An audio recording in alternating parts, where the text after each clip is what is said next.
Sa mga balita naman sa labas ng bansa, tinapos na ni dating United Nations Ambassador Nikki Haley ang kanyang kampanya sa nalalapit na 2024 presidential campaign. Dahil dyan, ipinaubayan na ni Haley ang nominasyon kay dating US President Donald Trump bilang pambato ng Republican Party.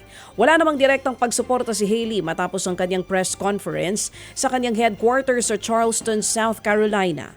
Ayon sa ilang source, nais pa raw ng nagbitiw na Republican nominee na maging bahagi ng pagpupulong ng GOP. Sinabi naman ni Trump sa kanyang social media account na ginawa nito ang desisyon matapos ang kanyang naging pagkatalo sa Republican nominating contest noong Martes. Lalo pang pinaigting ni North Korean leader Kim Jong-un ang paghahanda nito sa digmaan sa kabila po naman ng joint military drills ng Amerika at ng South Korea. Nangyari pong hakbang ni Kim matapos nga pong ang ginawang inspeksyon nito sa kanyang hanay sa western region ng Nokkor. Ayon sa North Korean Supreme Leader, kinakailangan maging handa ang kanilang bansa sakaling lumubha ang tensyon sa rehiyon. Una nga pong nababala ang Defense Ministry ng North Korea sa posibleng kahantungan ng ginagawang military operations ng naturang dalawang bansa.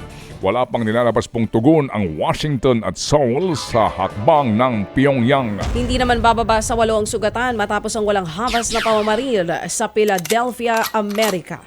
Sa CCTV footage, kita ang aktual na pag-atake ng hindi pa nakikilalang armadong grupo malapit sa isang istasyon ng bus. Pawang 15 hanggang 17 anyos na high school students ang nasugatan sa naturang panibagong gun attack. Nananatili namang kritikal ang kondisyon ng isa sa mga biktima matapos magtamo ng 9 na tama ng bala sa dibdib. Ayon sa mga otoridad, nakamaskara ang grupo ng salarin habang isinagawa ang krimen. Patuloy naman ang ginagawang manhunt operation ng mga otoridad sa armadong grupo. Ito po'y nakakalungkot mga kapatid. Walang kamuang-muang na mga inosente nga po ng mga bata ang pinagbabaril nitong mga gunmen na ito. Kaya sa Amerika po, lumalakas nga po ang usapin tungkol sa mas pinaigting na gun control. Habang sa ating pong bansa, mas mukha po yatang iba ang nagiging sitwasyon ngayon. Samantala, umabot sa 5 ang patay matapos nga pong bumagsak naman ang isang eroplano sa isang kalsada sa Nashville sa Estados Unidos. Pawang mga miyembro ng isang pamilya ang naitalang patay sa naturang aksidente. Ayon sa control tower ng lungsod, mag-aalas 8 po ng gabi nang makatanggap sila ng distress call na meron pong isang aircraft ang nakakaranas ng engine at power failure. Dito nga po'y bumagsak ang naturang eroplano sa eastbound lane ng Charlotte Pike exit. Patuloy po na inaalam ang naturang pinanggalingan ng aircraft. Samantala, 2 patay habang isang nakaligtas matapos bumagsak din ang isang Federal Police aircraft sa Belo Horizonte sa bansang Brazil.